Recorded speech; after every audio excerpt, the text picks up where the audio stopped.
안녕하세요, 진목TV입니다. 오늘은 교회 분열은 교리적 원인이 아니라 사회적 원인에 있음을 밝힌 헬무트 리차드 니버의 교회 분열의 사회적 배경이라는 책을 여러분에게 소개하겠습니다. 먼저 저자를 소개합니다. 헬무트 리차드 니버는 20세기 미국을 대표하는 개신교 신학자이자 기독교 윤리학자로 교회와 사회, 신앙과 문화의 관계를 깊이 있게 분석한 인물입니다. 예일대 신학대학원에서 오래 가르쳤고 라인홀드 니버의 동생이기도 합니다. 그의 유명한 저술로는 그리스도와 문화, 그리고 책임적 자아 등이 있습니다. 오늘 다룰 책 교회 분열의 사회적 배경의 주요 목차는 이 화면에 보시는 바와 같습니다. 그는 이 책을 다음과 같은 말로 시작합니다. 그리스도교는 때때로 그 창시자의 가르침을 무시함으로써 외견상으로는 성공을 취할 때가 있었다. 스스로를 보존하고 권력을 획득하는 데 관심을 가지고 있는 조직체로서의 교회는 때때로 국가 집단이나 경제 집단들이 십자가가 주는 교훈을 따르기에는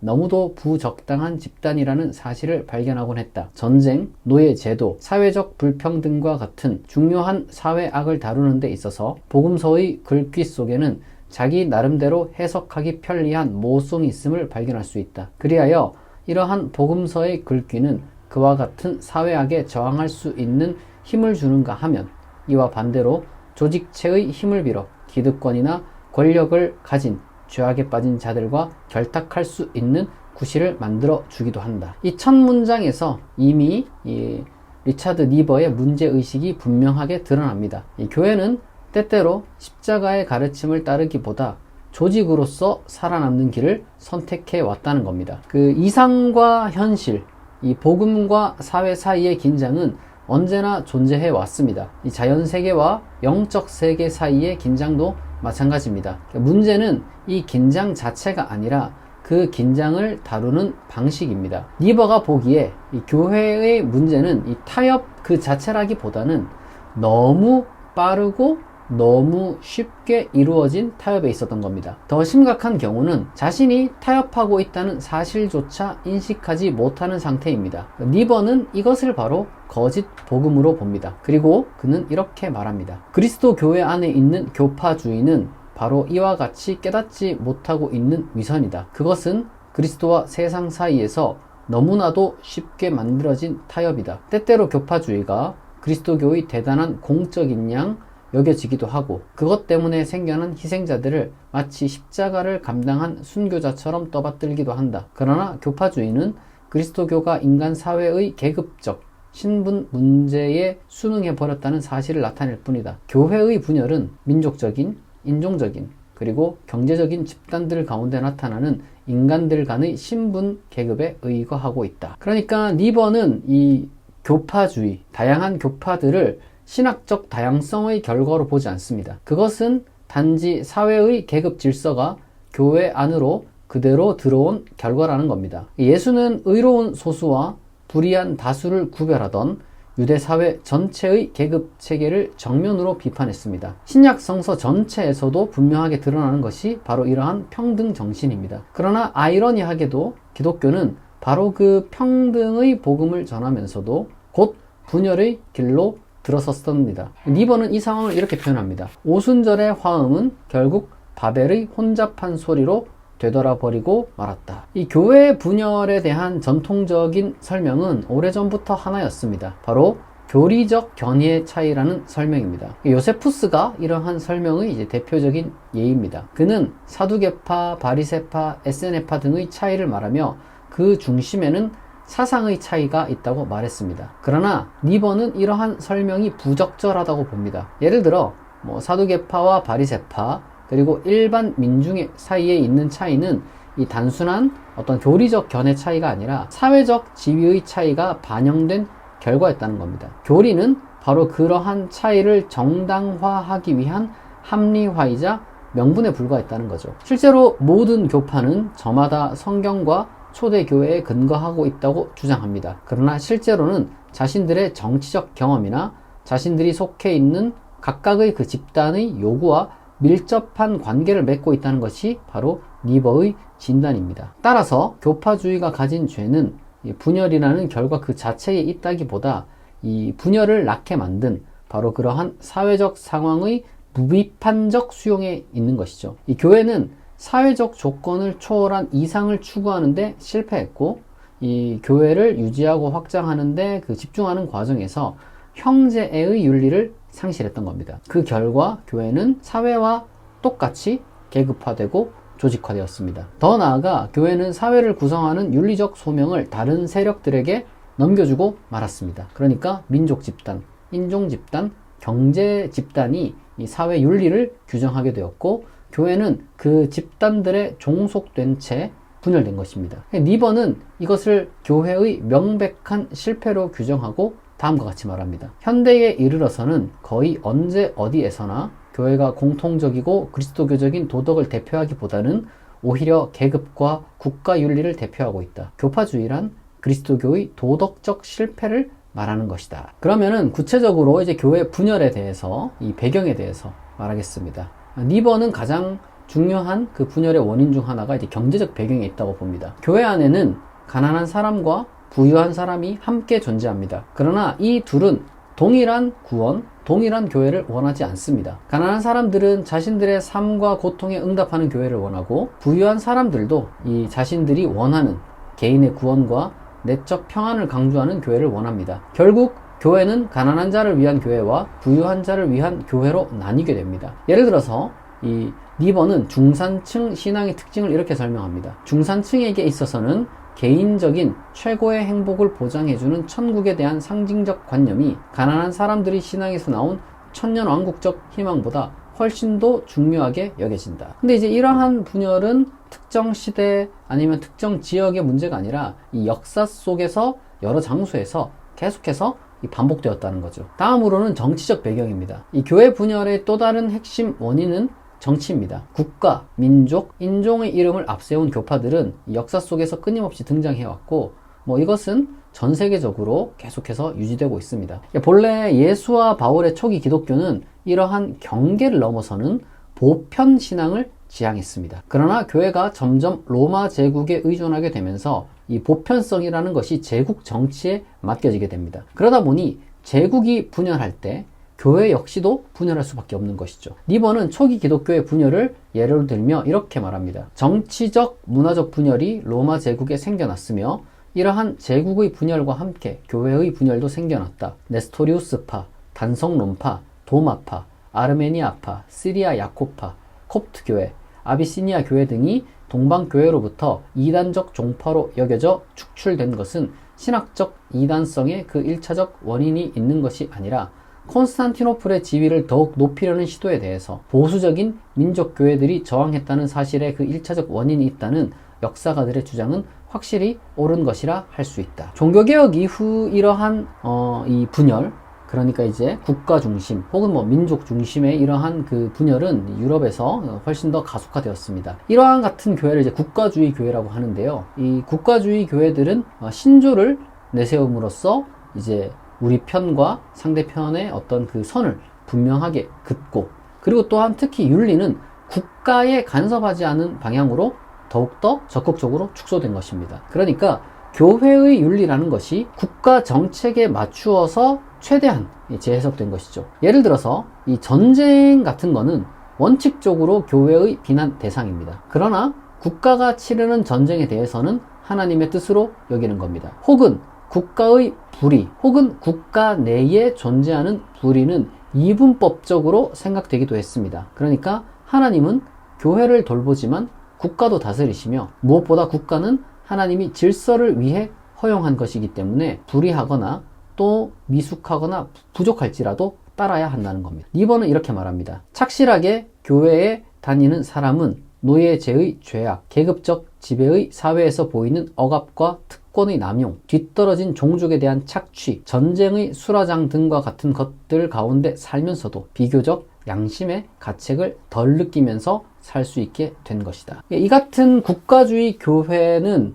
이 미국에 넘어가서 더욱 세분화되어 분열됩니다. 니번은 미국의 교회 분열을 설명하면서 그 핵심을 지역주의, 이민자 문제, 인종차별에서 찾습니다. 그는 이렇게 말합니다. 미국 교회 교파주의, 그 중에서도 가장 중요한 것은 지역주의, 이민 온 사람들의 이질성, 그리고 흑백 두 인종 간의 차별 등이라고 할 수 있다. 미국에서는 이 초기 개척 시기부터 동서 간의 갈등이 존재했고 이후에는 이 남북 간의 심각한 위기가 이어졌습니다. 이러한 지역 갈등은 단순히 정치나 경제의 문제가 아니라 이 교회 분열에도 깊은 영향을 미쳤습니다. 그러니까 교회는 농업 중심 지역과 상업 중심 지역으로, 그리고 농촌교회와 도시교회로 점점 갈라졌습니다. 특히 남부와 북부의 분열은 흔히 이 노예 제도에 대한 입장 차이로 설명되지만 니버는 이 설명이 지나치게 단순하다고 봅니다. 그러니까 이 노예 제도에 대한 그 신학적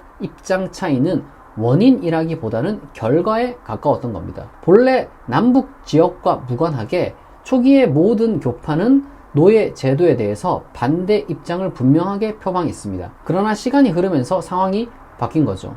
이 남부 지역 교회들은 신도들이 노예 제도를 통해 이 경제적 번영을 누리고 있었기 때문에 더 이상 그 제도에 대해 강력하게 반대하기 어려운 위치에 놓이게 된 겁니다. 니버는 이 변화를 다음과 같이 지적합니다. 그러나 이러한 교파들이 선교 사업에 있어서 성공을 거두고 그들의 신도들이 번영을 누리게 되자 초기 시절에 보여주었던 강력한 노예제 반대의 태도가 누그러지게 되는 유혹을 피할 수 없었다. 또 한편으로는 미국 사회는 정교 분리의 원칙을 갖고 있었기 때문에 유럽과 달리 교회가 국가의 직접적인 지원을 받을 수 없었습니다. 교회는 스스로 생존해야 했고 신도를 확보하지 못하면 존속 자체가 어려웠습니다. 여기에 더해 수백만 명의 유럽 이민자들이 대규모로 미국에 유입되었고 각 교회와 교파는 이들을 어떻게든 자기 공동체 안으로 끌어들여야 했습니다. 이 과정에서 교회는 점점 호소력을 중시하게 됩니다. 니버는 이 지점을 이렇게 설명합니다. 따라서 이들 교파는 자기들의 신도를 얻기 위해서는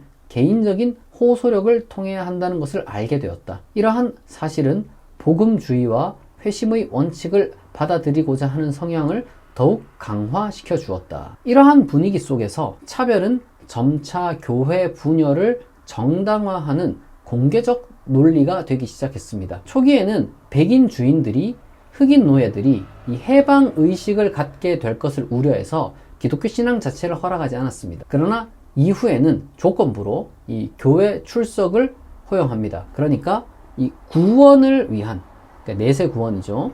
그러한 구원을 위한 종교 활동이라는 전제 아래서만 이 허용된 신앙이었던 거죠. 그러니까 미국 사회는 그러니까 애초부터 이와 같은 차별적 구조 위에 놓여 있었고 흑인과 백인이 함께 예배드리는 교회 역시 실상은 이제 본질적으로 불평등한 관계였습니다. 결국 이러한 긴장이 누적되면서 선택된 타협이 바로 흑인과 백인의 분리였습니다. 니버는 이 현실을 냉정하게 평가합니다. 어떤 인종적 차별도 두지 않은 온전한 친교는 미국 기독교 역사상 거의 찾아볼 수 없다. 그러니까 시간이 흐르면서 흑인 공동체는 자체적인 교회와 교파를 형성하게 됩니다. 그러나 이제 백인 교회와 흑인 교회 사이에 후대에 이루어지는, 오늘날도 이제 이루어지고 있는 어떤 그 연합 시도는 사실상 두 교파 사이의 간격을 더 분명하게 드러내 보여주는 것이죠.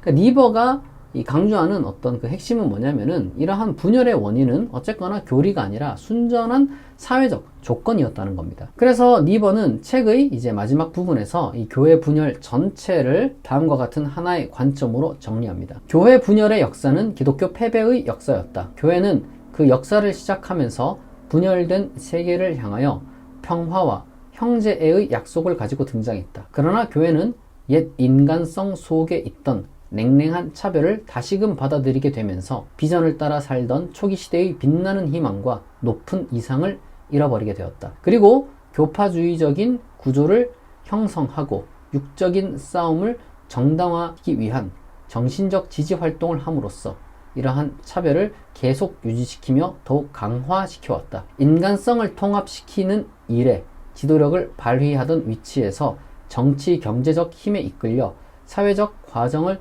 뒤쫓아 다니는 위치로 전락하고 말았다. 그러니까 이 니버의 판단은 단호합니다.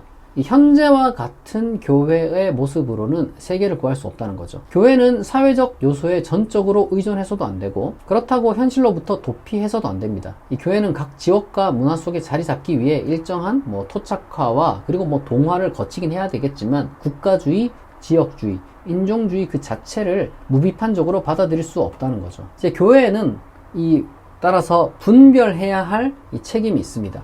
무엇을 받아들이고 무엇을 거부할지 판단해야 되는 거죠. 물론 이런 것이 쉬운 것은 아닙니다만은 불가능하지도 않고 피할 수도 없는 과제라는 겁니다. 문화에 적응하는 것과 그곳에 퍼져 있는 사회 윤리에 타협하는 것, 이 사이의 중간길을 발견하는 것이 이제 굉장히 어렵지만, 그렇다고 해서 그러한 노력을 이제 안 해도 좋다, 뭐 이런 이유가 없다는 거예요. 그러니까 문명에 대해서 아무 책임도 지지 않고 내세에만 집착하는 그 교회가 있을 수가 있습니다.